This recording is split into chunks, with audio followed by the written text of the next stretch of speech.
No.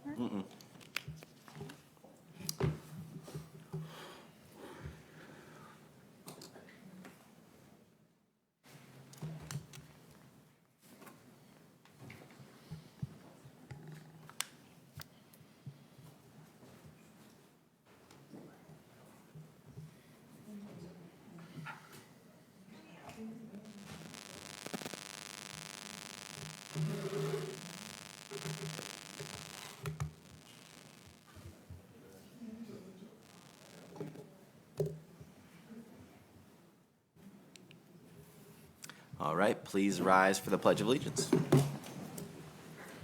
Pledge allegiance to the flag of the United States of America and to the republic for which it stands, one nation, under God, indivisible, with liberty and justice for all. Good evening to those that are joining us in chambers, as well as to all that are tuning in via our broadcast options. Welcome to the City Council agenda as of Monday, August 10th. And with that, Clerk Tomasic, please call roll. Schumate. Here. Bosmer. Here. Cox. Here. Dill. Here. LaPointe. Here. McNabb. Molnar. Council, we be looking for a motion to excuse absent council members. Motion to excuse. Second. All in favor? Aye. Any opposed? Motion carried. With excused absent members, council and members of public wish to call your attention to the publicly noticed agenda. Council, do we have a motion to approve our agenda this evening? Make a motion to approve the agenda as presented. Motion by LaPointe, do we have a second? Second. Second by Bosmer. Council, any discussion on this matter? All in favor? Aye. Any opposed? Motion carried. With an approved agenda, we'd love to turn over to our members of public. Please address the podium, make sure that light is green, and state your name and address. Good evening, Lenore Bolthouse, 30567 Young.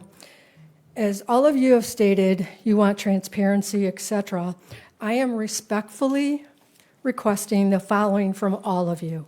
A simple ordinance stating this: all city elected officials and staff are prohibited from entering into any agreement obligating any part to not disclose the contents of any communication of whatever form involving a public matter or likely to come before the public.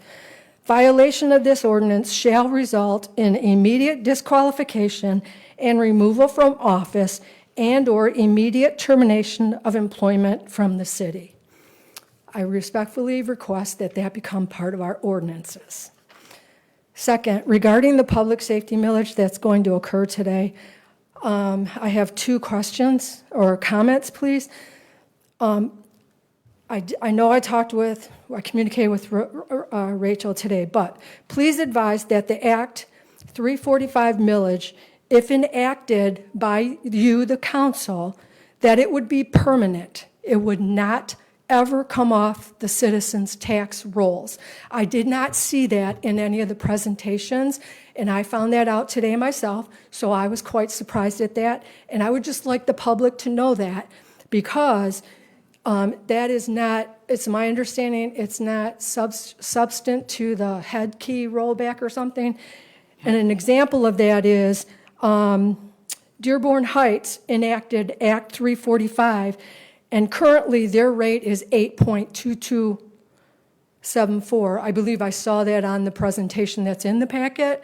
So I just want other residents to understand that. I know that on your presentation, it's listed to be like 2.8 something, or somewhere in that number. But I did not realize it would be permanent. I was asking the question, when would it roll off? It will never roll off until the last person, if I understand this correctly, from the fire or the police department is no longer living. Also, if the millage is passed and being on the taxes for 5 years, do these things, I can see where it's going to help the general fund. I understand that. I certainly do.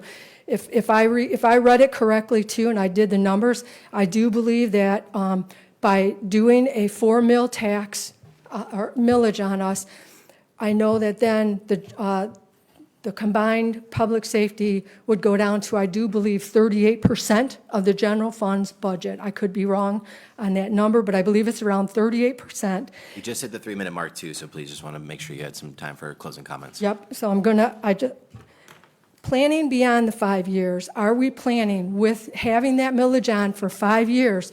Are we doing more strategic planning beyond the 5 years for any of the savings, considering you are bringing on a part-time fire department, or, fire department, which I understand why we're doing it. I understand all that thing, but I'm just asking as a resident and a long-term resident, what are we doing with the savings? Not just saying, okay, from the 41 or 42% down to the 38%, what are we doing with that savings for other departments? I get it, but are we going out and spending it, or are we going to save it so that we're not, after 5 years, coming back and asking for another 4, 5, or maybe 6 mil increase? I'm just asking that question. And thank you so much for your comments, and we will have another public comment window before we close. Mr. Mayor, you make a motion to seat Councilman Molnar. Thank you, Councilman Dill. Is there a second? Second that, yeah, at the time of 5:37. All Or right. excuse me, 6:37. We have a motion, we have a second with an accurate timestamp. All in favor? Aye. Any opposed? Motion carried. Public, back to you. Mr. Mayor, may I ask one question? please. Could you, Lenore, could you please send the actual verbiage to us of that, what you're asking for the ordinance? I wasn't able to write all that down that quick, so. Thank you. That's all I had.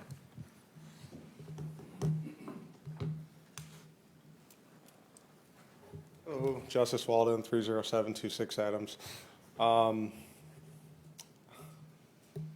Regarding the public safety millage, I've had a couple conversations with a few of the council members up here, and I firstly want to state that I am in support of every single one of you, the job that you do. Being someone that does this job as myself, someone that runs on millages, I know the importance of keeping the departments running. But I wanted to raise one concern, and my one biggest concern is the timeline and how fast this is moving. I want to see this millage succeed. I want to see the department blossom as big as they can be, and I want to see them get everything that they're asking for. But with how fast this is moving, I'm concerned that it's going to be a really hard sell to the public to ask them to pass a $4 million millage. So with that being said, when you come into your unfinished business and you vote on the millage, I want you to keep that in mind and ask yourself, is this something that can be postponed for one more year, or is this something that needs to be pushed now? And just look at the success numbers on that, because I feel like 3 months just may not be enough time to convince the public that they need this. And again, I want to say I'm in full support of everything you guys need. I don't want to see it fail, and that's why I'm saying what I'm saying today. Thanks. Thank you. We would welcome any additional members of public for comment. Keep in mind, we do have another public commentary before we adjourn this evening, so if there's no further public comment at the opening, I will now close public comment, and we will turn over to an exciting evening for our community. I'll pass the floor over to City Administrator Witherspoon for any opening commentary before we get to our chief. Thank you. So we have been blessed to talk a lot about our fire department recently, and tonight they have an exciting night of both fire department anniversaries and badge pinnings. So I'm going to turn it over to Chief Simon.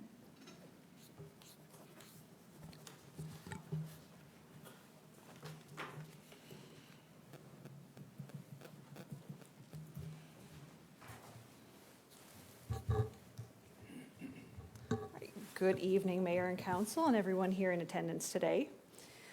Today, I have the privilege of formally recognizing 4 of the members of our Gibraltar Fire Department as they receive their firefighter badges. Firefighter Will Fort, Firefighter Owen Keith, Firefighter Tegan Nagy, and Firefighter Donovan Renazzo. Today represents a milestone in your service with this department and community. Becoming a firefighter requires much more than completing a class or earning a certificate. It requires a commitment to serve others, often at inconvenient times and under difficult circumstances. It means answering the call when a member of our community is having what may be one of the worst days of their life. The badge you receive today represents that commitment. It represents the trust placed in you by this department, by your fellow firefighters, and most importantly, the residents we serve. We have asked each firefighter to select someone to pin their badge today. The people standing beside them are also part of this journey, as well as the people in attendance. Service in this department requires time away from family. interrupted dinners, missed events, late nights, unexpected calls. So we appreciate the support they provide, which makes their service possible. At this point in time, I'll call all 4 of you up. We can come stand up here. Captain Schaefer, I'll need your assistance with the badges. And then the persons pinning the badges on each firefighter, if you could come join us up here in front.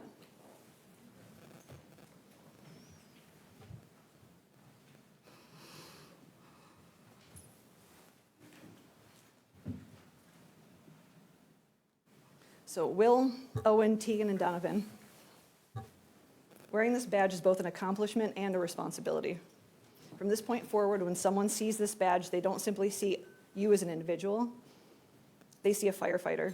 They'll see the Gibraltar Fire Department, and they'll trust that when they call you for help, you're ready to answer. At this point, Captain Schaefer will hand out the badges and pin them on your respective firefighters. And I'll continue talking as you pin each member. So wear these badges with pride and remember the responsibility that comes with it. Take care of our community, take care of our department, and above all, take care of one another.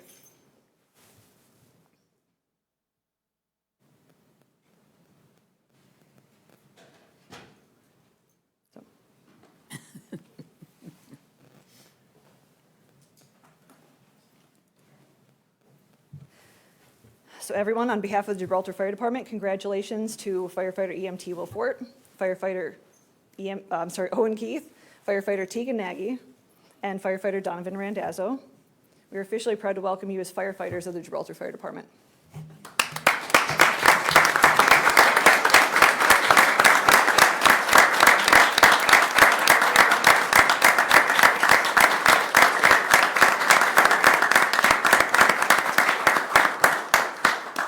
So if you don't mind, we'll get a quick group photo. Families, if you'd like to join us, get in here, stand next to your firefighter. Our team come up. Do you all want to stand behind them? And while we're doing that, since I have firefighter Ushelman coming up, I also want to recognize his 3-year anniversary. He and firefighter Ellen Zooks have completed their 3 years of service to the department. In just 3 years, these individuals have been absolutely fantastic, and I'm grateful to have Caden here with us tonight. So thank you, Caden, for everything you do. We greatly appreciate you. A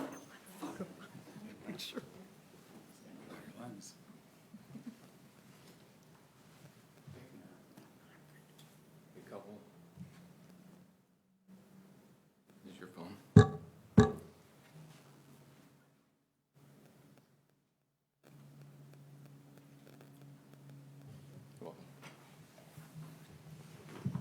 All right, firefighters, you are dismissed.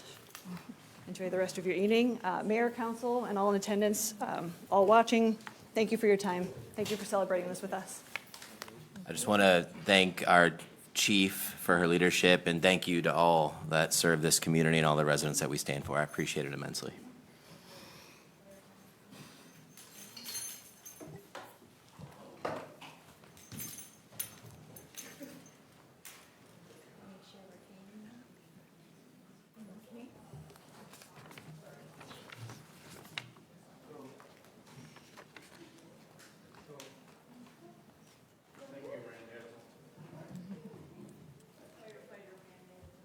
Well, what a special evening for our community. Chief, thank you so much again for your leadership and driving that. Now I'd like to turn your attention to our consent agenda. Council, I will not read each since this has all been publicly noticed. Be looking for a motion to approve consent agenda items A through H. Make the motion to approve the consent agenda, letters A through H. Motion by Bosmer. Do we have a second? Second. Second by Lapointe. Council, any discussion on this matter? Clerk Tomasic, please call roll. Lapointe. Yes. Mulner. Yes. Schumate. Yes. Bosmer. Yes. Cox. Yes. Dill. Yes. Motion carried. Now we'll turn our attention to unfinished business, and I will pass over the floor to City Administrator Witherspoon for item A. Thank you. So as council is aware, we have been discussing for this is now our 5th meeting, I believe, the need for a public safety millage, not only for ongoing operations, but to improve operations and services for our residents. We are respectfully asking council to give the voters the opportunity to determine the future of the city's emergency services. Council has all of the requested information to date in their packets, as well as through numerous emails. I believe I combined everything in the packet for tonight. And I'm going to turn it over to both of our chiefs to address why this is such an important step for both of their departments. Thank you, Mr. Mayor and Council. This is the Public Safety Department's last chance to get the millage on the ballot, and I think the residents deserve a chance to be able to vote on this millage. The City of Gibraltar would be more financially stable. It would allow the Public Safety Department the opportunity for capital improvements, vehicles, as well as employee retention and recruiting. I'll turn it over to Chief Simon as far as the part-time pilot program for the fire department. Thank you.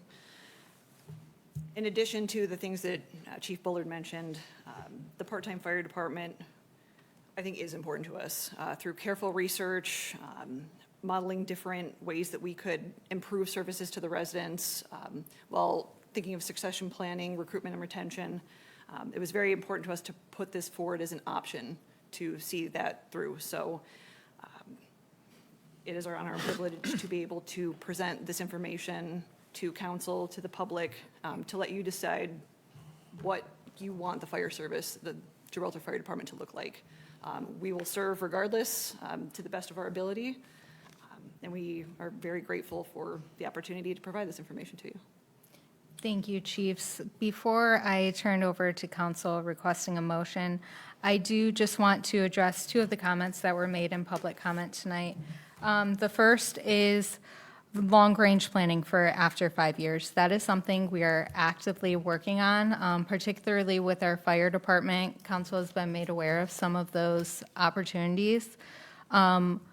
We believe from all of the community sentiment we've heard from council's own priorities that the Gibraltar Fire Department is absolutely critical to this community for a number of different reasons.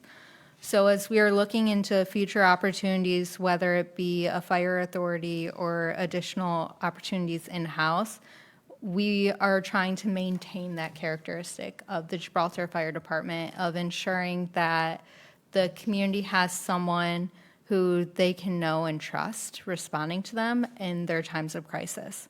So we are looking actively at planning 5 years down the road. The last one is the timeline moving fast, and I completely understand that. And I know council has had this fear as well. This does seem very fast, but this is not atypical. What is actually atypical is to be discussing it for 5 meetings.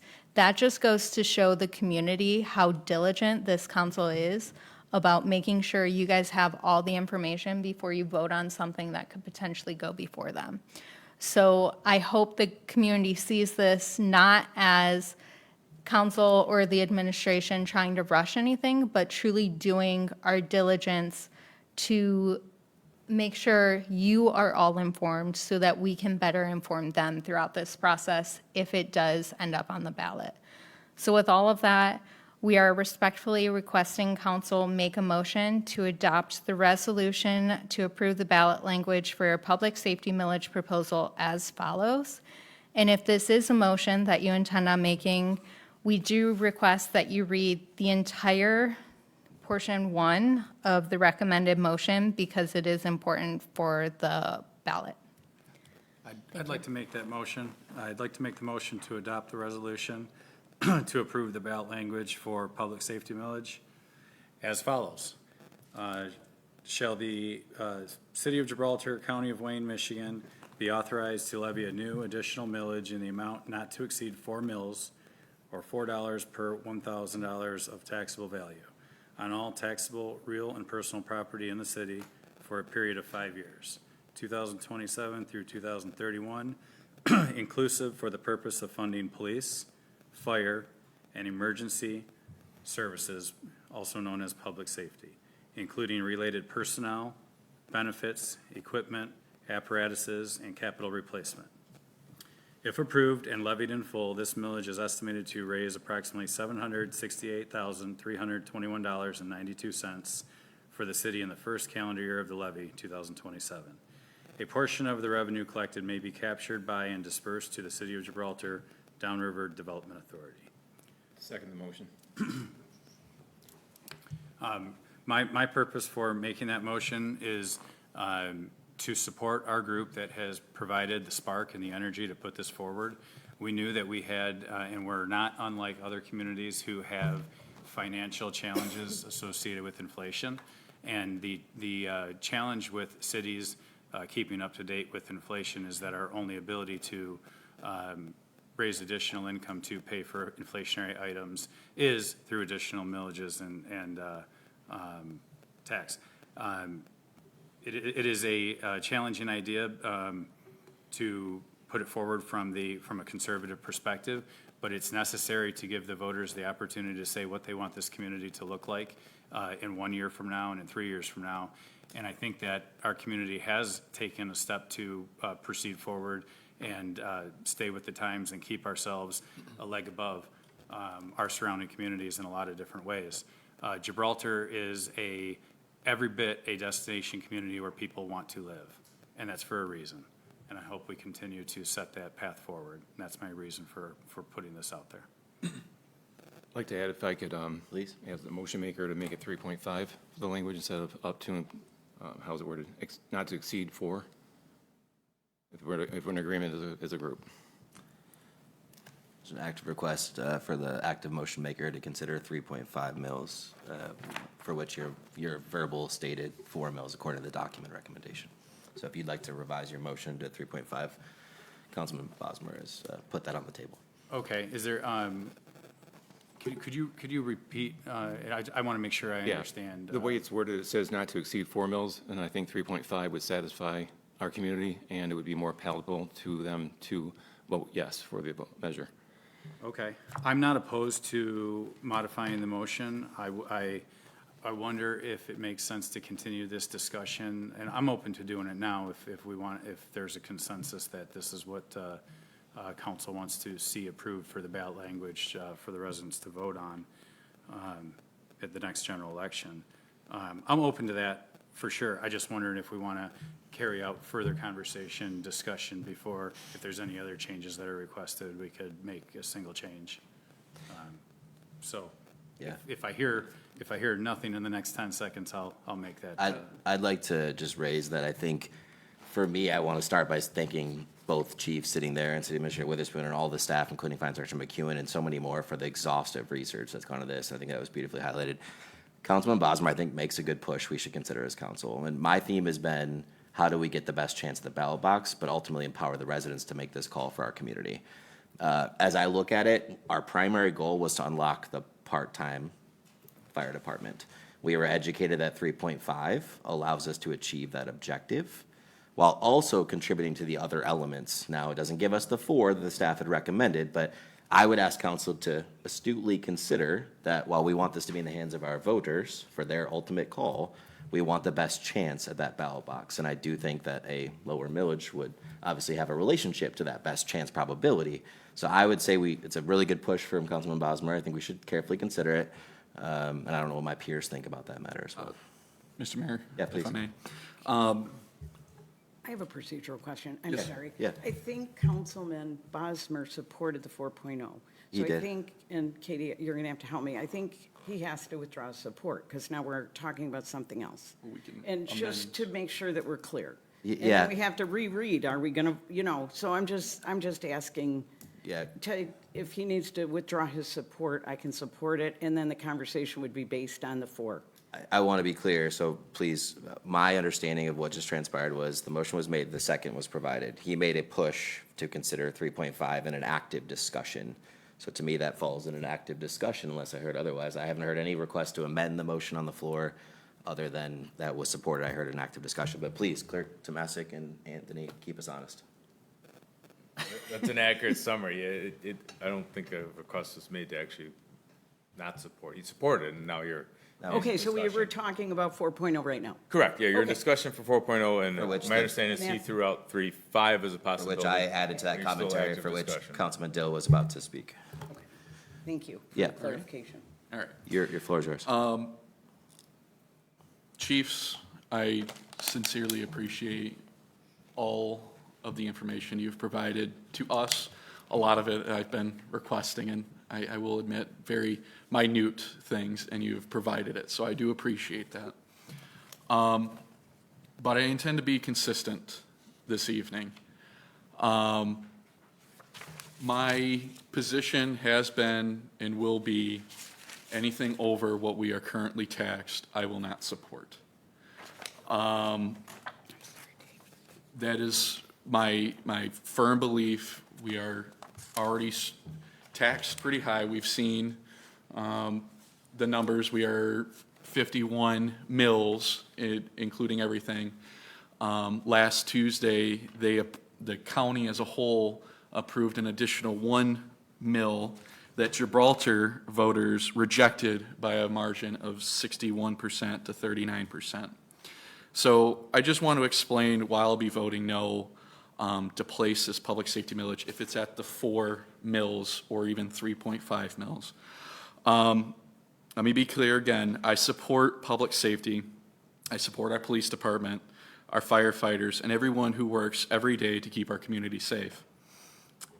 This vote is not about whether public safety is important. Of course it is. It is about whether we should increase the tax burden to our residents. We already have a 2.5 mil tax in place, and this proposal would replace those 2.5 mils with a 4 mil tax for 5 years, increasing the burden by 1.5 mils.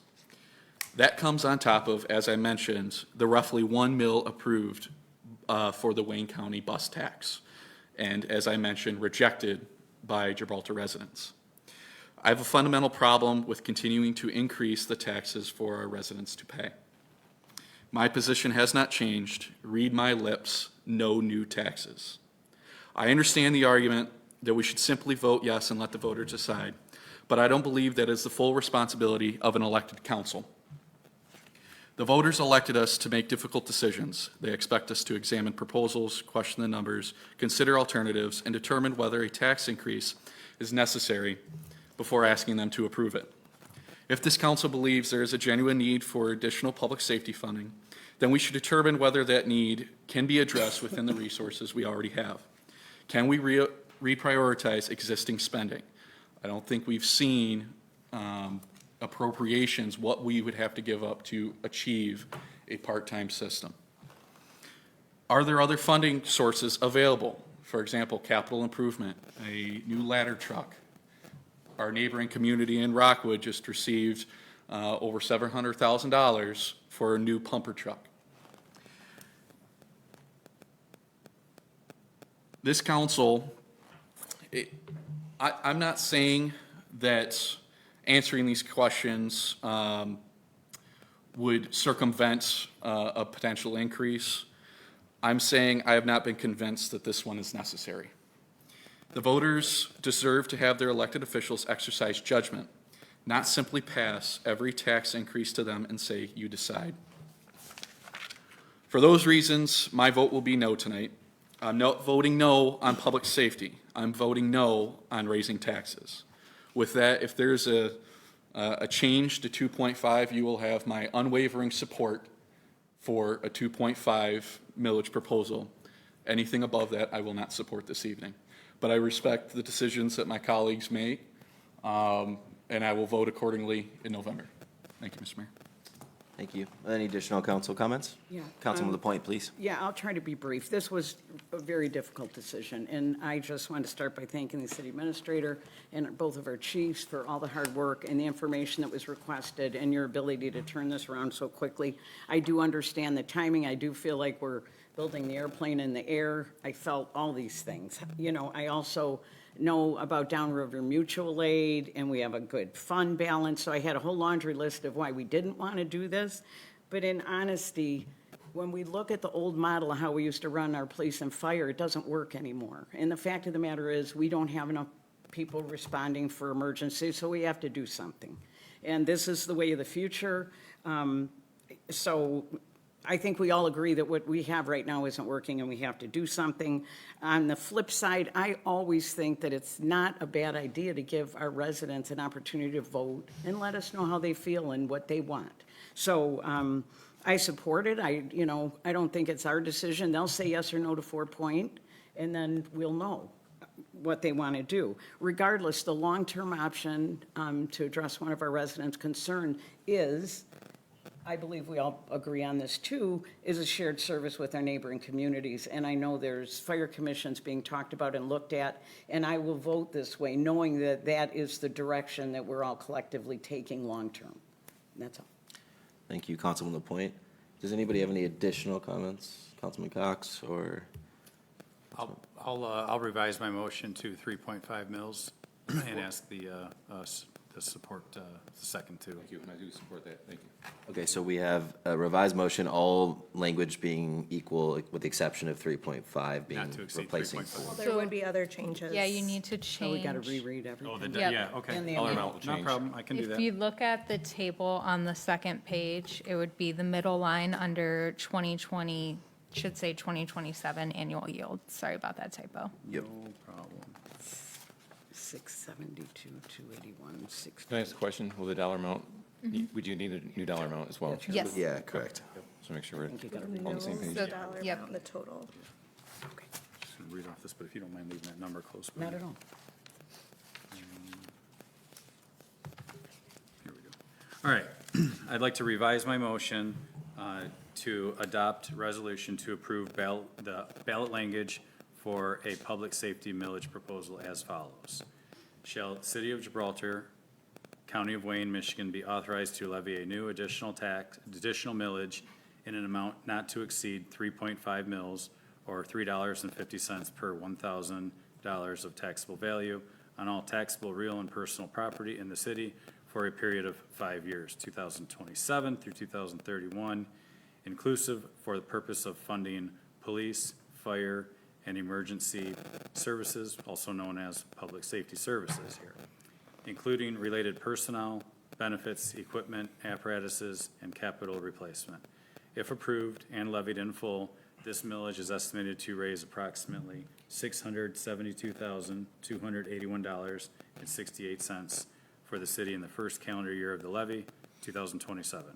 A portion of the revenue collected may be captured by and dispersed to the City of Gibraltar Downtown Development Authority.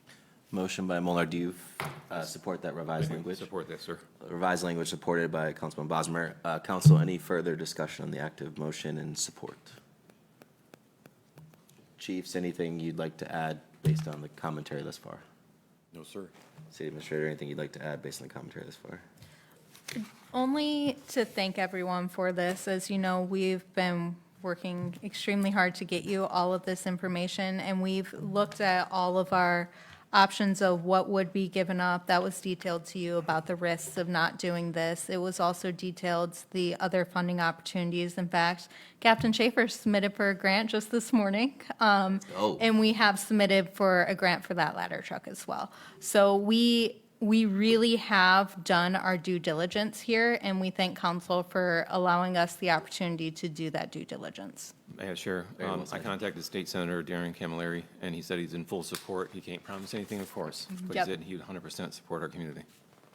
Yeah, Thank you. and the last commentary beyond everything that's been covered thus far is our Department of Public Safety has relentlessly serviced this community, and you have seen so many renowned examples of their service in a resource-limited environment they navigate each and every day. They are working their tails off every day for this community. And I really hope that this is a strong signal of the support, not only this administration, but I beg every member of our community to carefully consider how important their service is and how much we need to get this across the ballot finish line to support the long, sustainable trajectory of our Department of Public Safety. So just tremendous thank you to both of you and to all the personnel, including those celebrated this evening. With that, I'll turn it over to Clerk Tomasic to please call roll. Molnar. Yes. Schumate. Yes. Bosmer. Yes. Cox. Yes. Dill. No. LaPointe. Yes. Motion carried. looking forward to the March to November. I know it's going to be a lot of work by our teams, but community will be resources and information available to allow you to really appreciate the value of this proposition. Thank you. I just want to add thanks to everybody that worked on this as hard as you don't. I know you worked on it, and thank you for all the truth and the details that you gave us. Thank you, well, everybody. Thank you. Before we move on to the next item, which I'll take also, I just want to let the public know that we will be sharing all the information publicly. Obviously, the packet's online for you to view all the information council had tonight, but we are going to start first thing tomorrow. I'm working on a webpage sharing just pure facts and information. We also will be setting up town halls and special meetings. So the community should be well informed, hopefully. And if anyone ever has any question or concern about it, please feel free to reach out to us. Thank you. Thank you. Would you like to provide any open commentary for item B? Yes, so council approved a special event policy and permit back on May 11th of 2026 and asked for it to be reviewed in 90 days. So since that temporary adoption of the special events policy, numerous organizations and private individuals have applied for and received special event permits. These events have varied widely in scope and purpose, including races conducted through city limits, private graduation parties, business events, and city-sponsored activities. The implementation of the policy has provided several notable benefits, including, first and foremost, the primary driver for this, the ability for the city to recover costs by invoicing organizations and private event holders for public municipal services provided during the special events. To date, we have invoiced for $906.99. These are taxpayer funds that we were able to recoup from private events, so that's a win for our community. We also had a great internal win with improved clarity and organization regarding the municipal services required to support events. For example, we now have a formal mechanism for the DPW and DPS to coordinate their resources and planning, such as barricades, it sounds small, but it's a really important thing for us to be able to do. We also have an enhanced ability to evaluate private use of public spaces, including considerations related to public safety, capacity, and overall space utilization. Importantly, we've had greater coordination among the city departments during the planning and execution phases of individual events, a standardization of requirements, planning procedures, and costs associated with our own city-sponsored events, such as the 4th of July celebration, Music in the Park, Movie in the Park, Fall Fest, and similar community events that will help us better budget for those things in the future. And importantly, relating to ordinances already on file, the maintenance of alcohol permits we now have on file, providing the Public Safety Department with readily accessible documentation during events pursuant to the ordinance. So while these benefits have improved coordination, communication, and information sharing throughout the organization, we are continuing to refine the internal process, including just today. I created a new sheet for us all to share information on for collecting, distributing, and managing the information among all the different departments as effectively as possible. These administrative improvements are expected to continue evolving and will not impact the policy itself or the experience of applicants. At this time, given the success of the policy so far and the implementation, the community has been very understanding and supportive so far, everyone I've talked to. We do not currently recommend any amendments or modifications to the special event policy, so we are requesting a motion for the continuation of the City of Gibraltar special event policy. Motion's in your court, Council. Make a motion to the continuation of the City of Gibraltar special events policy that was adopted on a temporary basis on May 11th, 2026. Motion by Bosmer. Do we have a second? Second by LaPointe. Council, Just- oh, Yeah, please. it's okay. A couple of things, just for clarity, I think, for the community. There's been talk and scuttlebutt, so to speak, about like the apparatus or the ambulance or hitting the horn or blowing the signal. And I talked to the fire chief, and it's not the case. I mean, I've been behind a unit that was overly active, and it's pretty annoying for a whole entire parade to be like that, but some people are like, oh, this policy is too stringent. It's not set up like that. I just wanted to say that publicly from my viewpoint of standing behind them in the parade, that I love it. When I was a kid, I got through all of it in this town in 1973 when I was 3 years old, you know. So that's not the case. And we're just asking people not to pelt the candy. You can put an eye out with that thing, you know, so to speak. And an underhead toss, it's just a misnomer and there's misunderstandings. I just wanted to make some clarity. And the almost $1,000 that you brought back into the budget, as far as I know, and correct me if I am wrong, it's $10,000 a year for our budget for recreation. So you brought in 10% of our budget. That's awesome. So those are the 3 bullet points I wanted to mention. Thank you for your time. Well said, and I will build on that. I echo your sentiment around our chief and department. I personally rode in the fire truck, and I expressed the same sentiment you did. Number 2, I agree on the bigger picture principles versus, I would say, chatter or extrapolation. And I think 3, what goes without saying is I think our Parks and Recreation Director, in partnership with you and so many, has done such a phenomenal job, and policies help provide guardrails for effective and efficient operation. And I think this is done very well in its temporary capacity. Thank you. And just to add, sorry, go ahead. No, you're good. Go I ahead. just wanted to add that all city events, and we have 3 on our docket right now that we're passing through the process, they all have to go through the process as well. So we are really making sure that it's not just targeted at the community. We do our due diligence and make sure everything is accounted for. Well said. Councilman Dill, do you have something to add? Yes, I have several things, if I may. Please. First and foremost, since the motion is on the given policy, I will be voting no this evening. First and foremost, starting off with, I mentioned a month ago at our first meeting in July about holding a study session to discuss this. Per my motion on May 11th, Resolution 26-152, a motion by Dill and seconded by Molnar to approve the special event policy for a term of 90 days and to hold a study session for further discussion, review, and amendments within 60 days following the approval of council. That has not been held. And then with that, I have several things I went through this policy.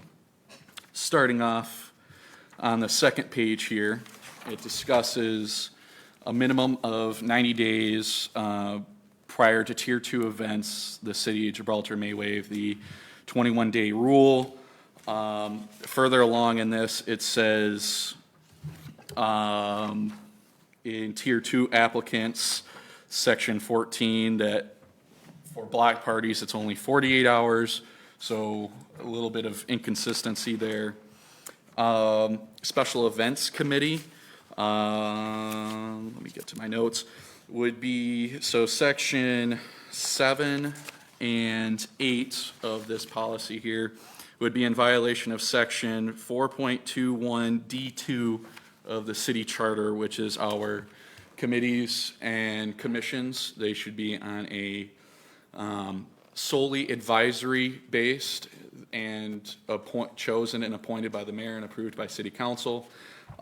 This entire section where the city administrator will create an event committee, that would be in clear violation of our charter. As I mentioned back in May, I believe that this policy could be amended and corrected to be more effective across. But I think we need to address these issues. Also, the percentages that are stated in here, I believe back in May, it was said that we took this from another community. Do these make sense to our community? What else is on my docket? Did we also send this to the city attorney for review? Because as I'm reading it, section 4.21 D2 says that section 7 would be incorrect, and then by then, section 8 would also be nullified because the special event committee would be placing additional requirements. They would be acting on a solely advisory role. Though I agree with the concept of having the committee to review that to where it's not one person, I believe by publishing this policy, we'd be in clear violation of the charter. Also, Councilman Bosmer made a good point about, not throwing candy and so on. I understand that, but again, I think we're getting into the nitty-gritty in this policy when I think it should be a little bit broader than that. And then under section 10, it gets into 13, block parties shall not be blocked by motor vehicles, picnics, tables, trash receptacles, etc. Further above in the policy, it states we'll allow barricades.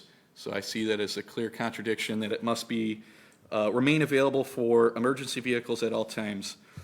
Personally, I would say a trash receptacle with wheels is a lot more easy to remove from the street than a barricade, but yet we're allowing barricades. So a little bit of inconsistency there. And then I have on section 11, the city administrator and/or his designee personally, and this isn't a killer for me, but I believe only top management, so I don't believe it should be a designee. I think the city administrator, if an event needs to be canceled, I believe top management should be making that decision, which in this case would be the city administrator and/or the mayor. And then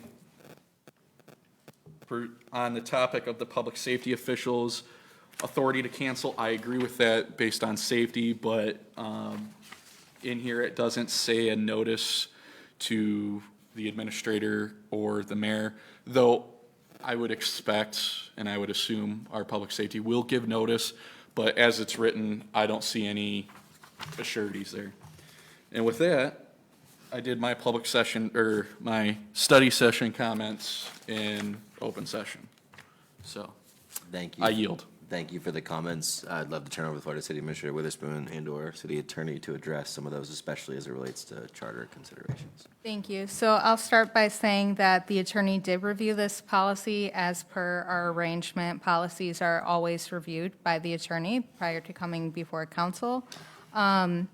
I also do just want to address the barricade inconsistency. I can see why it would seem like an inconsistency, but with our municipal barricades, they're actually reflective, so there's a safety feature there as well. So it's not just a trash can that can be wheeled in and out. There's a reflective mechanism. It lets people clearly know that it is barricaded off. There were a lot of other things. I was not able to write them all down, but I'll turn over to Attorney Bologna for any additional thoughts or concerns about inconsistencies with the charter or.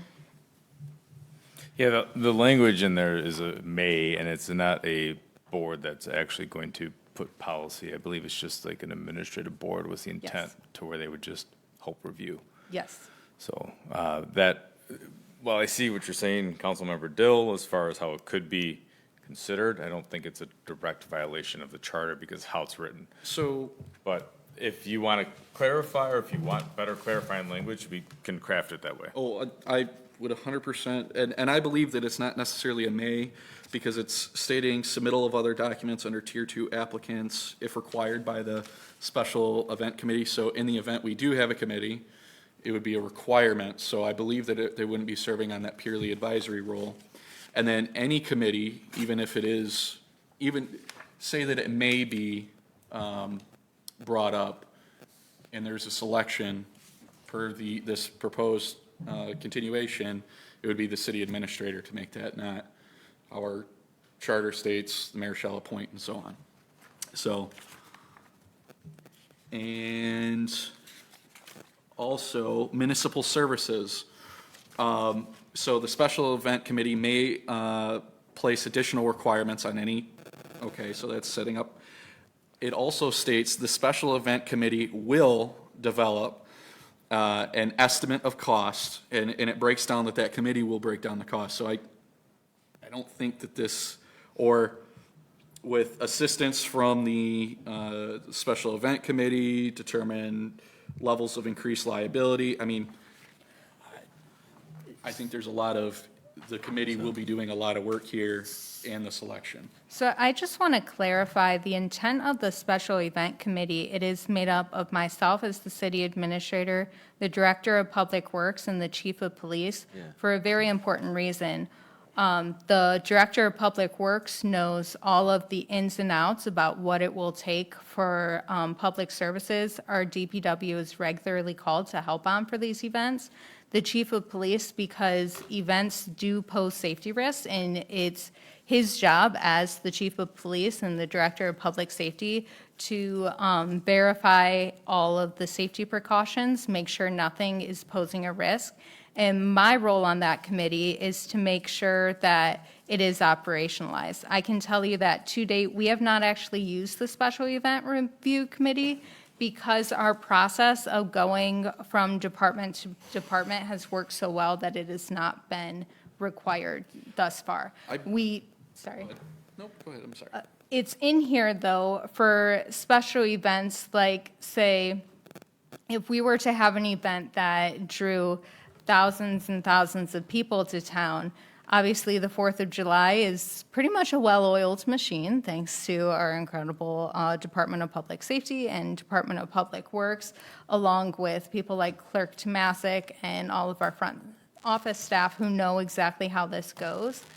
But an event like that typically would go under this Special Event Review Committee, where just the three of us sit down and we review everything that could possibly happen, every municipal service that it could take, and we detail, okay, here's what is required, here's what we need to account the costs for, here's the estimated hours, all of that. So it's not necessarily a yes, you can have this event, no, you can't. It's an administrative function.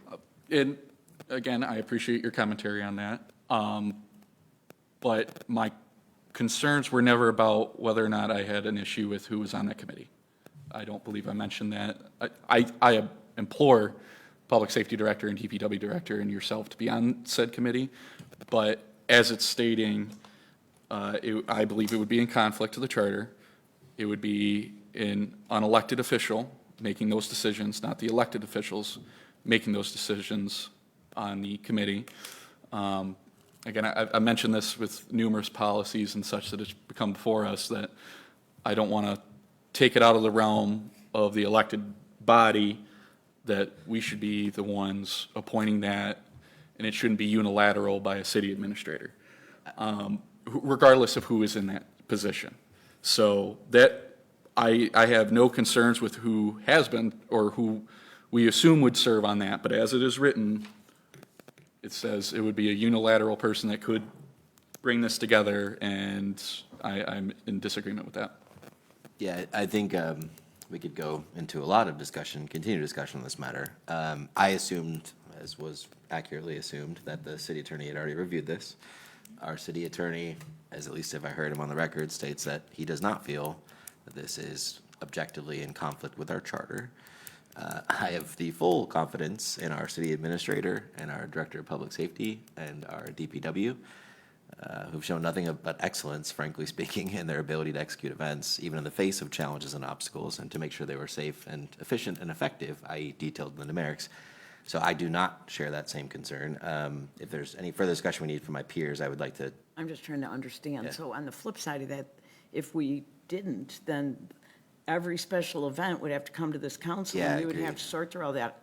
Agreed. I'm okay to let the I professionals do wholeheartedly that agree with part Councilman for us. LaPointe for that reason. Councilman Mueller, do you have something to add? Yeah, I have just a couple of comments in general. And I hopefully it's a bit of a middle ground here. I understand the need for this policy and am in agreement with having a policy in place. This one is comprehensive. One can make the argument it's too comprehensive or not comprehensive enough, but it's a resolution and not an ordinance. And I agree that a future study session is a good idea to invite people who have concerns or thoughts to be able to participate in the evolution of this policy. I don't think that by us approving this resolution beyond its temporary basis means that it's the end-all be-all and it'll never change.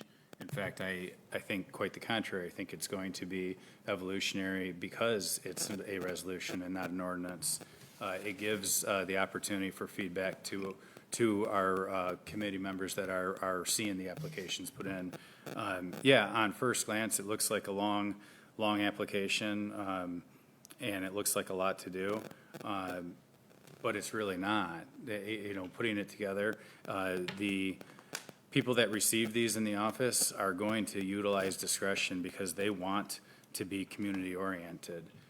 So if there's an application that doesn't necessarily hit the 21-day or the 38-day or whatever times, they're going to do everything they can to try and get it in and make it work. So I think there's a balance between formality and informality.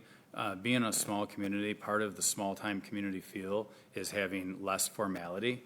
But that's a double-edged sword, because with less formality, it reduces the ability to control some of these things to a degree that needs some sort of oversight and control. That doesn't mean that we can't utilize the discretion within our departments to give off a feeling in general of community-oriented behavior that is less formal. So I think it's much more of, in practice, how this policy is applied versus whether or not there's a policy in place. So I think it's necessary to protect us from liability purposes to have a policy, and I think that's the driving reason behind having it. But I firmly agree with your perspective, Councilman Dill, that there should be a future study session. I know that it should have already occurred by the letter of what our previous resolution was, but I also think that it's a living resolution that we can schedule a future study session to continue to mold and shape this policy as we go forward. So I guess that's my sum up of it, is I think that it is a work in process. It's good to have for liability purposes and for organizational structure. And as we proceed forward, and there's some groups or people that feel like it is changing the formality versus informality of a community-oriented event type of space, will come in and voice your opinion at our next study session. We invite you. In fact, it doesn't necessarily have to be a formal study session like we do at council. It could be something upstairs that we've done with other brainstorming sessions. I think that there's a lot of community stakeholders, like the Sunseekers, like the Rotaries, like the Kiwanis, some of the newer 501s that have came up in the area. I think all of these people, and plus people that want to have the block parties or people that want to use public resources in general, that may be intimidated by the application or by what they've heard here at council. I think that those stakeholders deserve a say and deserve an opportunity to be heard and listened to at an upcoming study session, so that we can take their perspectives into account as we apply the policy. And if so necessary, make amendments to it to adjust as time goes on. Those are my 2 cents. Just a thought that I had listening to all this. Instead of having an open-ended committee, why don't we just name the committee members that are on it, like you said, city administrator, DPW director, and the police chief? Instead of having an open-ended committee. It does, it names them explicitly states specifically, and that's why I feel it doesn't conflict with 4.21. Yeah. Because it's an internal committee. If the administrator had the ability to appoint John Smith and Susie Smith from the community, then she is violating the charter. I would agree with that. But because it's internal and it's the DPW director, and I feel it doesn't violate that section. Yeah, it's literally It's akin appointed. to the, when we review business applications. There's a committee that's a part of that as well, and they're part of the process, but I'd say it's equivalent. Councilman Molnar, building on your summation, are you suggesting a different route of action other than just a study session post-vote here? What do we? Yeah, no, I'm fine with the ordinance, or I'm sorry, the resolution as is. I think a second order of business would be to schedule an upcoming study session. And in fact, after we vote on this one, I'll just get it out of the way so we don't forget about it, but I'll make a motion for a future study session just after we vote on this one. That logic resonates with me a lot, especially since this is a motion for the continuation of the existing policy, for which a study session could build upon good commentary from Councilman Dill amongst other topics and further review. Please. But if we're going to do this again and talk about it in another study session, I would suggest that people handwrite what the specific changes they want and that'd be share it with everybody so we can have an efficient I agree. Councilman Dill, I think if I heard you correctly, you had an intention of bringing it to a study session, your commentary. Did you share that commentary at all yet with our department head? Or No, we were supposed to hold that at our 60-day study Yes. session. I hear so you that's loud, why- but can you please ensure that is shared if you don't mind for the sake of Yeah, I it? could do that. Yes, and I personally apologize. I did not hear when that motion was made, 60 days, and I don't make a habit of reading the minutes. This was a lesson learned, that I need to read the minutes to know what the exact motion was. I had it written down in my notes 90 days, so I do apologize for missing that. Understood. Any further discussion? Would you like a roll call or a voice vote for said policy? You might as well start with the roll call. Right. Clerk Domestic, we'd love for you to entertain a roll call, please. Okay. Mulnar. Yes. Schumate. Yes. Bosmer. Yes. Cox. Yes. Dill. No. LaPointe. Yes. Thank you. Motion carried. Was there any other actions you might be considering? Yes, Your Honor. I would like to make a motion for a study session to discuss the special events policy. And I'd like to make that motion for a time period in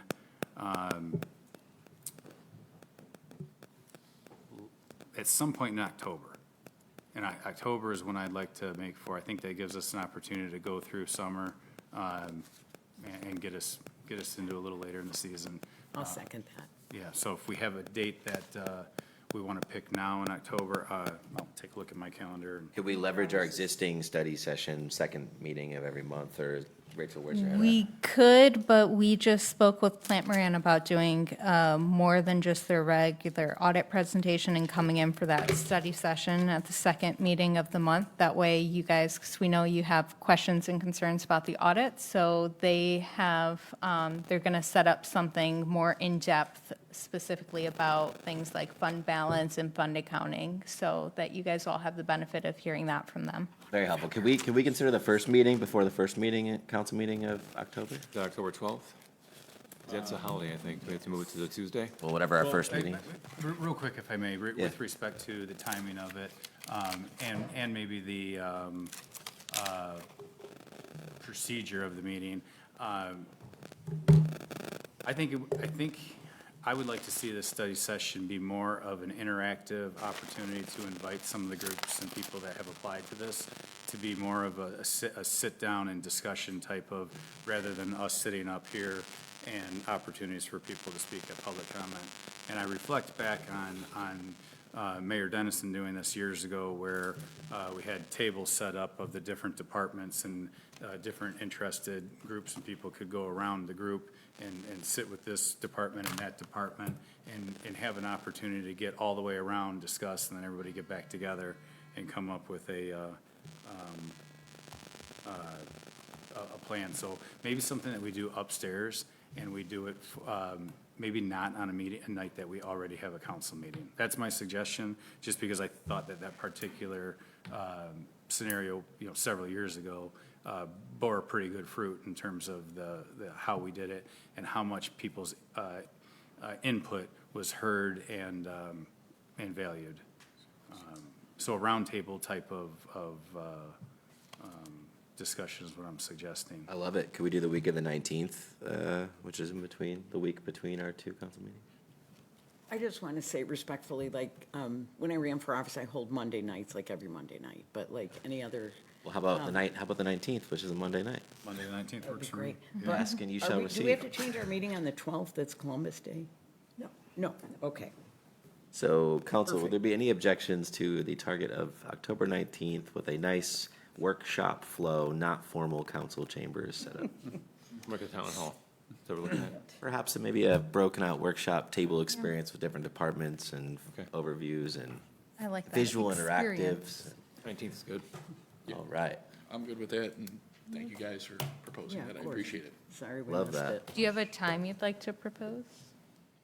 Evenings are best for all, given their 5:30 work or 6 schedules. for me. Yeah, 5:30 or- 5:30 is good, yeah, Okay. 5:30. Look at that. All right, October 19th at 5:30. Councilman Mueller, would your motion support that? Yes, sir. And Oh, it's, Councilwoman this is the LaPointe. point. Yes, support. Yep, you good? Cool. 5:30. All right, we got a study session 19th, 5:30. All in favor? Aye. Aye. Any opposed? Motion carried. Back to you. Sorry, you. one last thing. I would like to see us invite some of the applicants that have maybe filled out or have not filled out the application so that we have that, their opportunity to be heard. I got it. Thank you. Thank you. What a thorough discussion on that matter. Back to you for item C. So at the last meeting, there was a question about the invoice from the Huron River Watershed Council. It is, after further investigation, it is the same amount that we have paid for the last year. They separate it for communities that want to split the payment in half between fiscal years if they have a July 1st fiscal year. So that's why there's two different line items that equal to the same amount that was paid last year. I'd like to make the motion to approve the invoice from, excuse me, I'm reading this on my phone, it's hard to do, from the Huron River Watershed Council. Support? Do you want the dollar amount, Katie? Yes, please. All right, $7,074.78. Thank you. There's a motion by Bosmer. Is there support Yep, for that seconded. dollar Yep. amount? Fantastic. Yep. All right. Well, any discussion on this matter? Thanks for following up. All in favor? Aye. Aye. Any opposed? Motion carried. Now that we've finished unfinished business, would you like to take us to new business? Yep, thank you. So this first item is we're looking for a motion to approve a raise for the pay rate for all of the part-time/seasonal workers to $16 per hour. I'm not sure if council is aware of this, but on January 1st, 2027, minimum wage in Michigan increases to $15 per hour. This is just 25 cents below what we currently pay our part-time and seasonal employees. To stay competitive with recruiting and retention, as well as to show these employees we appreciate the difficult work they do, such as chipping for weeks at a time, we recommend increasing this pay to $16 per hour. We have spoken with our finance department, and the total fiscal impact is $10,856. While we recognize that this is a substantial impact, it is a small consideration for these employees who do a lot of great work for our community. Frankly, $16 an hour is still underpaid for some of them. Make a motion to approve a raise a pay raise rate to $16 per hour for all part-time and seasonal workers. Second. Effective, Whenever you want it to be effective. Immediately. Yeah, perfect. We have effective immediately. I don't know who you got on the support, Katie. Councilman Dill. Councilman Dill, let's go into discussion.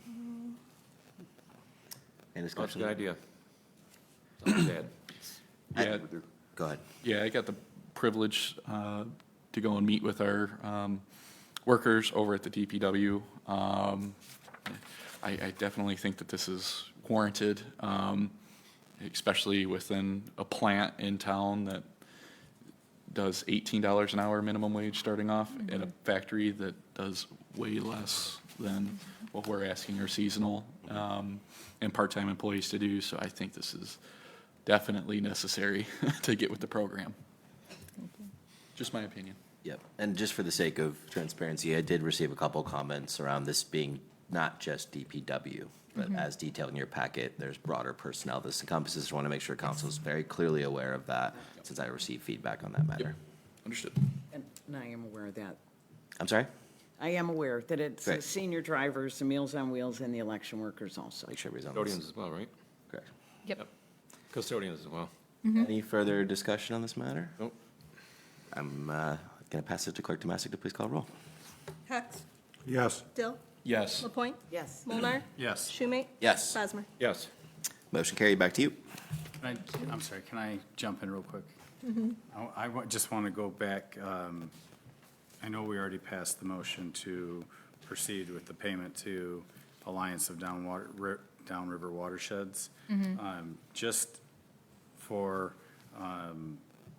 future planning consideration purposes,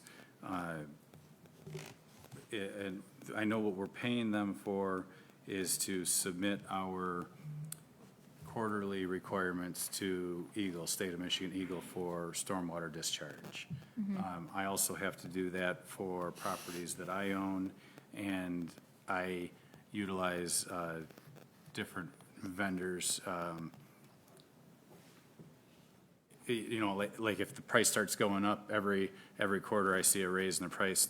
I have a couple of different vendors that I've reached out to for pricing. I think that we should consider going forward, testing the waters to see what other entities charge. I understand the benefit of Alliance of Downriver Watersheds is that we're going in with many other communities, and as a result, we should see price savings associated with that. But rather than taking their word on it, I would like to see us get pricing from other vendors to check them at the very minimum to make sure that we're getting good value for that. Because there are a multitude of different companies, and really doesn't even require a company. Anybody can go take the certification test for the watershed to be able to submit to Eagle. And it may be something that our internal personnel that are working on S3s, 4s, and whatever, we may eventually have the ability to internalize that reporting process and the costs associated with that. So something to consider for future with respect to the stormwater permit requirements for the city. I like that, and I echo that too. Thank you for bringing that up. Love it. That's All all. right. Sorry. Back Thank to you. I'm not trying to sell them as a member that sits on as a council liaison, but they do help support on what we need to do, present on our website locally.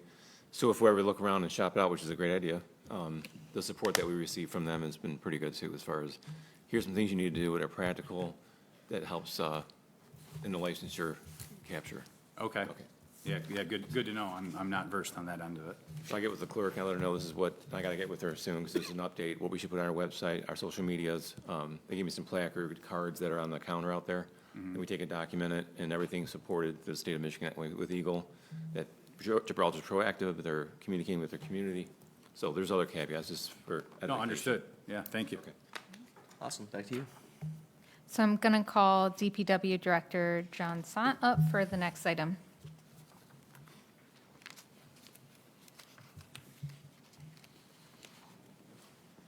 Good evening. First motion I have is water meter testing.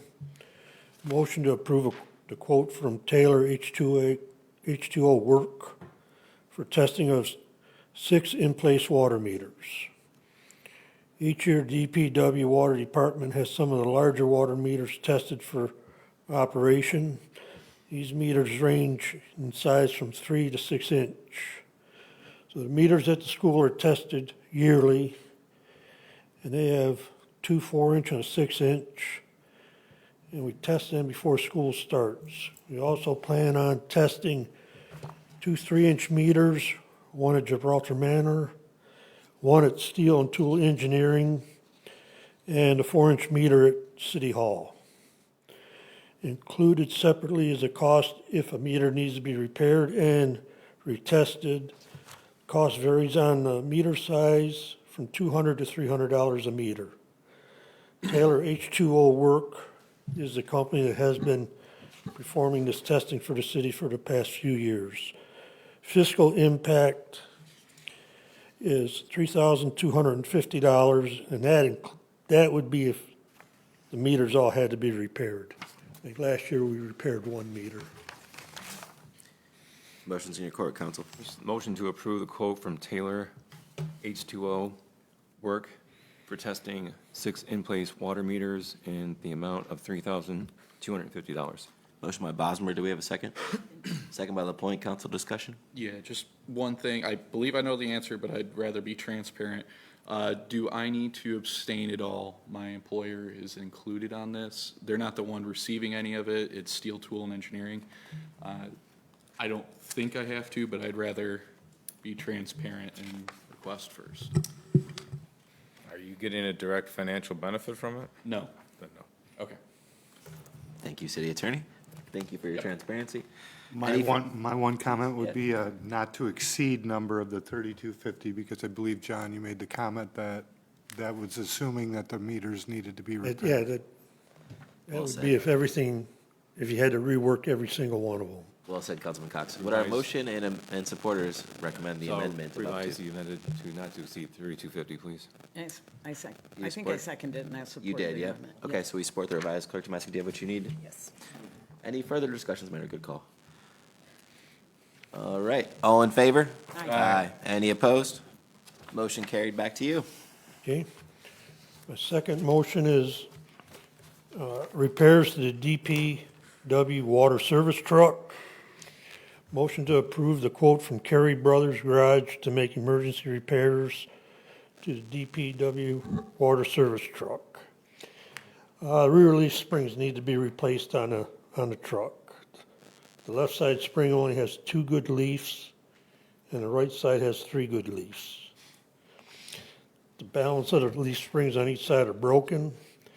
This vehicle is used on all the water main repairs and fire hydrant repairs and carries our tools and equipment to make the needed work, so we can complete the needed work. Fiscal impact is $2,871.42. Motion's in your court, Counsel. I make a motion to approve the quote from Kerry Brothers Garage to make emergency repairs to the DPW water service truck in the amount of $2,871.42. Motion by Dill. Do we have a second? Support. Support by Bosmer. Council, any discussion on this matter? All in favor? Aye. Any opposed? Motion carried. Back to you. Okay. My next one is a sale of DPW surplus equipment, a 1997 Ford F-450 dump truck. Motion to approve selling the 1997 Ford F-450 dump truck as surplus equipment. DPW would like to list the dump truck. It has 30,597 miles on it on the Municipid auction site. The truck needs over $11,000 in repairs and is worth at least $4,500 and would be listed as is condition, no warranty. This was our chipper truck. We used this most recently as the chipper truck. This truck would be replaced with a larger dump truck for general work duties. So let's see if I can get it listed. Just a point of clarification, is this a 97 or an 07? Because I think it is the body of 97. It's 97. Okay, I make a motion to approve selling one 1997 Ford F-450 dump truck as surplus equipment. Second. Motion by Dill, second by Lapointe. Council, any discussion on this matter? John, do you want that to say municipal auction site? Is that part of the? That's the process? name of it. It's Municipid. You want that in the language? That'll help you? How you want it bidded? I'm gonna put it on that auction site. Yeah, motion accurately captures in the public documentation. Would support that. Good push, though. Any other discussion? All in favor? Aye. Any opposed? Motion carried. Back to you. Okay, that's all I have for this evening. John, thank you so much. All right, next item. And turn it over to the fire department for this one. And before we do, there was a comment and a question about these events not having to come before council. We haven't had a chance to work on that policy yet to bring before you guys, but we will. So I assure you that's coming. Sorry. I would appreciate the investment that, because I know we've asked for it, and that just the literal process of you having to prepare all this, I'm sure Chief Simon takes you and the team sometime, so. Floor is yours. All right, thank you, Mayor and Council. Football season is right around the corner. We are proposing our first action item, the subject of the 2026 CHS varsity football season EMS standby. The motion requested is to approve the fire department to staff the varsity football home games for the regular and playoff season in accordance with our special events policy 15-20 for EMS standby. The policy has not changed since last year. Any of the staffing is going to be in line with what we have previously staffed per the policy. Motion is in your court, Counsel. Make a motion to support the fire department with the 2026 CHS varsity football season EMS standby. Motion by Bosmer. Do we have a second? Second. Second by Lapointe. Council, any discussion on this matter? Just quick, with respect to the coming up with a policy not to have to bring these, we put this policy in place for a reason, and yeah, we hope that some of the reasons that we had to put this in place for are not an issue anymore, but having it here eliminates, the issue that we were having is that a large number of fire EMT were getting paid for going to these as special events coverage, and many of those were not active in responding to calls, but would show up for these games and get paid for these games. And having a policy in place where we ask for this has helped alleviate that issue. Obviously, last year, we were coming every game for it, and that was cumbersome, and I concur. Being proactive and coming for a whole season ahead seems to make perfect sense. To get rid of it in the future entirely would be a potential step backwards, in my opinion. Handling it the way that you did seems reasonable, in my opinion. Thank you. Any further? All right, all in favor? Aye. Any opposed? Motion carried. Back to you. And our second action item, another special event for the Rotary Touch-a-Truck event in Rockwood. The motion is to approve staffing for the Gibraltar Fire Department to participate in the Gibraltar Rockwood Rotary Club Touch-a-Truck Community Event on Saturday, August 29th, 2026, from 10 a.m. to 1 p.m. at Mercure Park in Rockwood, Michigan, in accordance with Special Events Policy 15-20. We have Motion to- participated in these events before. Make a motion to support the fire department again with Rotary Touch-a-Truck. Second. Any further discussion on this matter? All in favor? Aye. Any opposed? Motion carried. all I Thank you, have. Chief, to you and the team. With that, I will turn over to you. All right, we're going to turn it over to our other chief, Chief Bullard. Mr. Mayor and Council, the fire alarm at the Guild Talbert Community Center has been non-operational for years. I reached out to Actron Systems to get the system operational, and they are currently our alarm vendor. Actron Systems recommended that we install 8 new smoke detectors and 3 heat detectors, which will be wired into the alarm system. If smoke or heat is detected, Gibraltar Dispatch will be notified. Per Actron, a new fire alarm system for the building would be costly at an estimated $50K. And there's not enough in the community center building and grounds account to cover that. But what's nice is obviously that if there's any smoke detected, dispatch will be notified immediately. I'm requesting a motion to install 8 smoke detectors, 3 heat detectors for the Guild Talbert Community Center in the amount of $3,335 from Actron Systems. Motion's in your court, Counsel. Make a motion to support the police department and fire with a request to purchase and install 8 smoke detectors and 3 heat detectors for the Guild Talbert Community Center in the amount of $3,335. Motion by Bosmer. Do we have a second? Second. Second by Lapointe. Counsel, any discussion on this matter? I'm sure that if the fire inspector went through there, like he does for the business license to other buildings, they would say that this is a requirement. Any further discussion? Building on that, do we require the fire inspector to inspect our own? I mean, if we require businesses and rental properties to do it, should we not do it ourselves? Maybe I'm asking a stupid question, but. Chief, City Administrator, do you want to address that? I'm not sure think- exactly the fire code, Chief Simon. Are you aware of? Because I know The local requirement. businesses spent $20,000 due to this, due to fire inspections, but I think we should hold ourselves to a same standard. I do not disagree. Do we want to take that as a follow-up? Do you have any answer to that question at this point in time? I don't have an answer to that.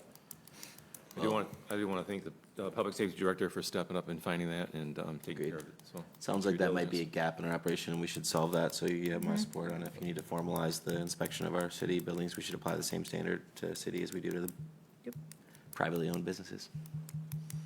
Good push, thank you. Any further discussion? All in favor? Aye. Aye. Any opposed? Motion carried. Patrol Vehicle 15-2 was in the shop for several weeks due to undetermined electrical issue. The vehicle was in limp mode and had a check engine light. It was finally determined that the transmission could have started the overheat due to the mileage, and it's roughly around 80,000.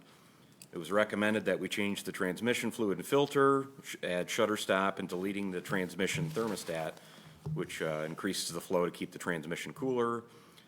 Repairs were complete and the problem was fixed. I authorized the repair on 7/30 of 2026. Since I submitted my action item, the invoice did go down, and I did catch an error because we're tax exempt.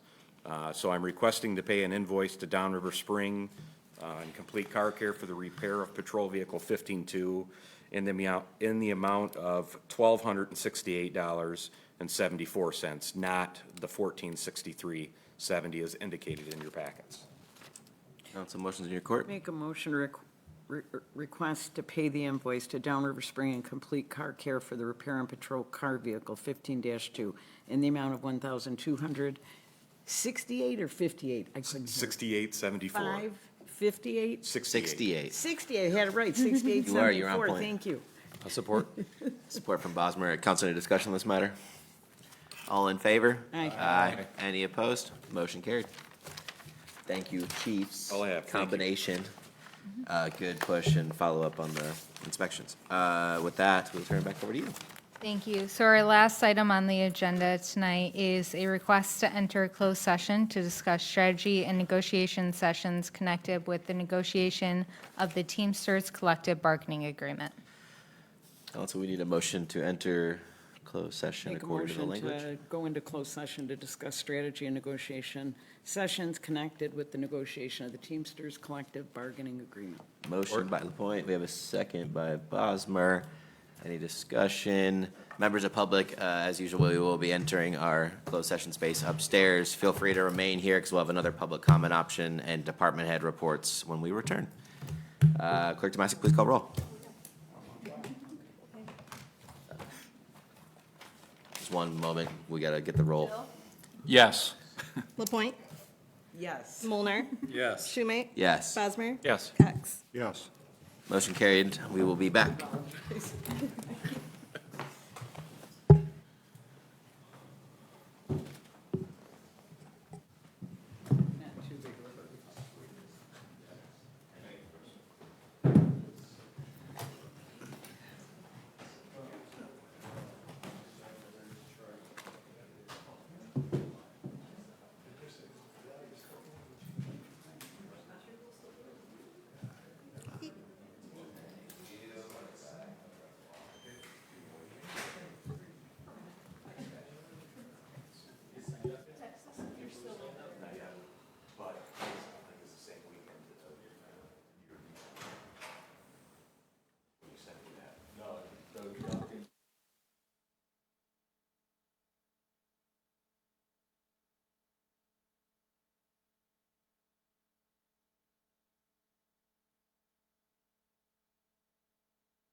All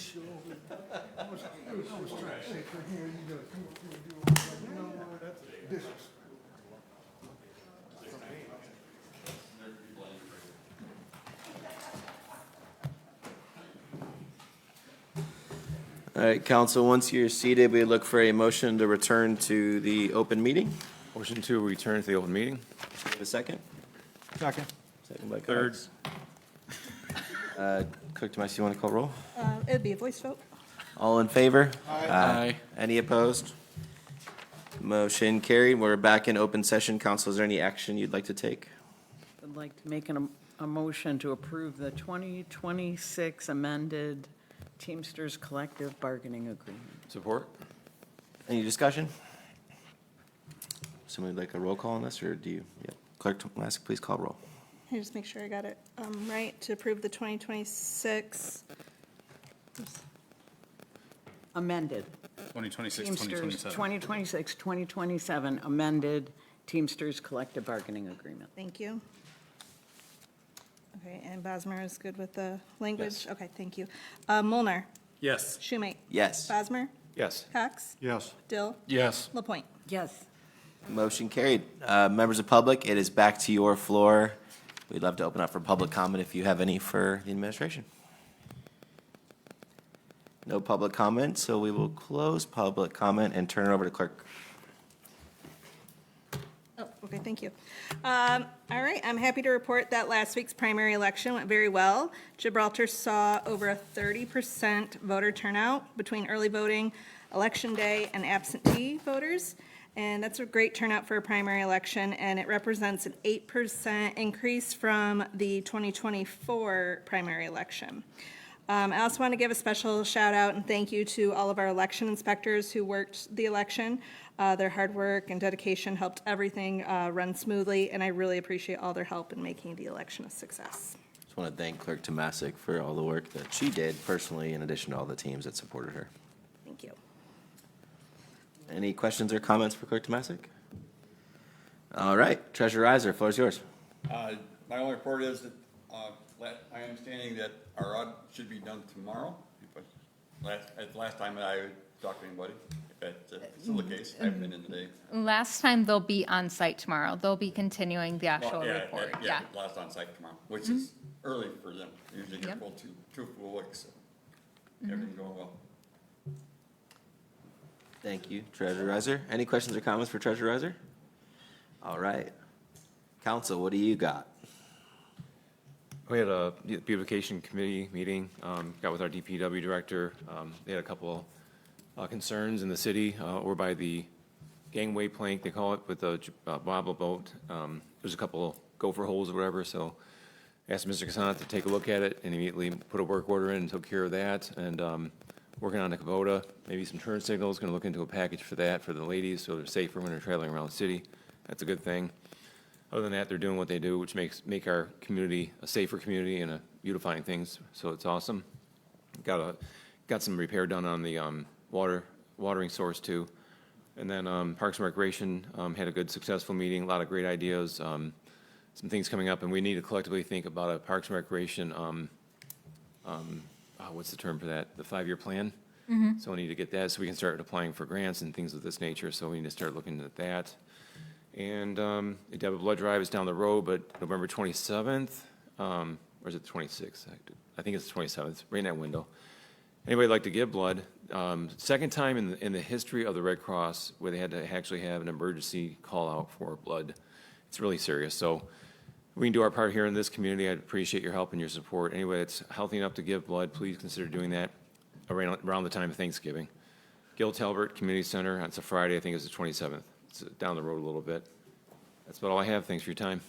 Thank you, Councilman Bosmer. Councilman Bosmer, I know how important that 5-year plan is to apply for grants. A lot of the grants want to see that you have that in place.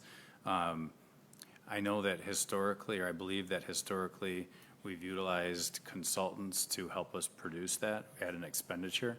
I'm wondering out loud if we have resources internally, such as Gemini or what's the other couple of their co-pilot. If we have those that we can scan the existing 5-year plan that we have, I think it was at the end of its life cycle in '22 maybe. But I'm wondering if we can't scan it in and ask our resources to at least make that into editable format and maybe even provide us some items to discuss, and maybe we could handle that internally as opposed to hiring a consultant to start fresh and, just save some funds and get it done. So just a thought maybe could bring up to our recreation director and make that suggestion. Good idea. Just a thought. Just two things. This month, I'll hold office hours. I'll post those here in the near future. And then as it relates to public safety equipment, are we able to, the next fiscal year, apply to our state rep, Riley Linting and/or Darren Camilleri for a ladder truck? Yes. Because that was not made, as I've been told. So we applied to our senators for a federal grant for that. Okay. So obviously, the federal budget is not yet approved, so we are unsure at this moment still the 'Cause I believe- progress on that. But yes, I have already had discussions with both of our representatives about applying for that next year if this grant fell through, and both of them supported our application to the federal government. Okay, yeah, because I believe Rep. Linting got fire trucks for Southgate and another community, I don't remember. And then also, did Rep. Linting's office reach out about the $880,000 that we should be receiving? Are we receiving payments on that? I was told that we should be receiving something starting May 2026, so. Yes, that we accurate? have began receiving our Act 51 money. I am not certain if we've received all of it yet or not. Well, the regular Act 51 or the added amount? Because I was informed that the payments, with that increase that we were promised, would be. So when the state does the budget, they do it not as in addition to, they do it as this year's Act 51 dollars. So we've begun receiving our Act 51 dollars allocated for this year, which is an increased amount over last year. Okay, so we did receive an increase, though. We are projected to receive an increase. I cannot say for certain if we've received the full amount of what we are supposed to receive Okay. to date. Mr. Mayor? Thank you, Councilman Dill. Councilman Busmer? Just some more council liaison positional things I forgot. So 33rd District Court, June 30th, there was a management council meeting. The court asked for authorization for spending money on the capital projects fund to seal the parking lot. So they had 3 bids that came back, and Armor was 18.5, another company was 18.450, Guardian's 13.360, and then Al's Asphalt was 10,041. So they asked for a voice vote. It had to be unanimous, which we all did. So that was another part I forgot. I do have an ADW meeting that'll happen this month, and that's a virtual meeting, not an in-person. So I'll come back with a report. Those are the 4 that I was tasked by this mayor and council to report back, and I'll make sure I just do my diligence. Sorry to take more time. No, thank you, Councilman. Any further? There's been no SEMCOG meeting. That's my assignment, so I have nothing to report on that. I just wanted to let council know that I hope to attend the Michigan Municipal League Conference. It is for elected officials, and I would intend to pay for that, on my own expense. And I know the approval of the city administrator is going. So if I can make that work, I plan on going. And I would like to I know we don't want to talk about this, but I feel like the senior bus should be a topic of a future study session, wherever it fits. Because the seniors at the manor could always use the bus before, and now they can't use the bus, and I just need to understand why. I think it's bought with community block grant funds. That manor was built with HUD funds. I don't know if everybody knows that. More than 50% of the people that live there are low income, so I think they qualify to use the bus, even though I understand, it's supposed to be a private entity. Is it really if federal funds built it? So I think we need to explore that a little more for the seniors. Should I bring a motion, another counselor, can we? So I want to clarify that because we've received a lot of people, including from the manor, and every Yeah. time I explain it to them, they are completely understanding, at least the residents are. The senior bus absolutely can be used by the people in the manor. So our senior bus, the small senior bus, they absolutely can call us and schedule an appointment to get a ride to a doctor's appointment or to grocery stores, absolutely at any time. What's at contention here is the manor using the senior bus for only manor-specific field trips. What we have said in consultation with our attorney is that they can do field trips with residents of the manor, but any field trip for seniors needs to be open to seniors throughout the entire community if we're utilizing our senior bus. Well, that sounds fair. Okay, I guess I didn't have the full story, so we don't need to talk about it at a study session. It might behoove us to go over there and have a meeting with them. Yes, I've explained it to their leadership and Thank you. every resident that has called. I don't think They're it's filtering still- down. It is not, but I actually met an incredible resident who has offered to put up any and all communications on their bulletin board. So all senior activities and events, we just send them to her and she puts it up. So Thank you. the residents are truly incredible. Yeah, I do appreciate your, I've seen the email chains from that, and I think our position is sound, and I agree entirely. Thank you. Can I make mention that, just an idea collectively, that maybe we, twice a year, 3 times a year, I don't know if we want a quorum going over there, but maybe the mayor, a couple council members sit down and have an open house with them, maybe I'll throw it out there, provide coffee and donuts and just talk with us and any concerns they have. This might be, my mom and dad lived there for 3 or 4 years, maybe it was 5 years they lived there, so. There's a lot of people that had a home in Gibraltar, sold it, wanted to stay in Gibraltar, and that was the whole thought of creating that whole manor scenario. I think they'd like to feel more part of our community. I know we're working on that, I'm not saying we're not, but I think maybe if they saw the electeds come over every so often, I don't know about a quorum or whatever, but just maybe quarterly, just a thought. Yeah, I will say our Parks and Rec director did arrange a time to go over there during lunch so she could talk to them about the senior activities she had planned and what they wanted to do. And for whatever reason, the building was not available to her when she tried to go to her prearranged time. So that is something we are actively working on. Sometimes it's just difficult with actually the follow-through, not on our end, but on the private entity's end. But I would love all the more information that we can get about how to better serve our residents. Any further? All right, City Administrator, floor is yours. Thank you. So on the topic of seniors, Senior Olympics is going on right now. We have some really incredible seniors participating from the city of Gibraltar, including our own Councilwoman LaPointe. We are so excited to see how Gibraltar does in that Olympics. So thank you everyone for participating. And if you get a chance just to go and support and watch, please do so. What a fun way to spend some of your time. I also want to add the Parks and Rec plan. Yes, we are looking at how to do that internally. One of the problems, as you guys know, is we have a lot going on right now. So that is on the list. It just hasn't made it to the top of the list yet, but I took a note that this needs to be a larger priority, so thank you for that. And then for our next meeting at 5:30, the study session will be a study session/public hearing with Fishbeck for the West Jefferson water main. They'll be going over the project with council, and the public will have an opportunity to comment on the project as well. So I just wanted to note that. And with that, that's all I have, so thank you all. Thank you. Any questions for City Administrator Witherspoon? All right, my report, I do not have a report this evening, so look for a motion to adjourn. Motion to adjourn. Do we have a second? Second. All in favor? Aye. Any opposed? Have a wonderful evening, everyone. Thank you so much.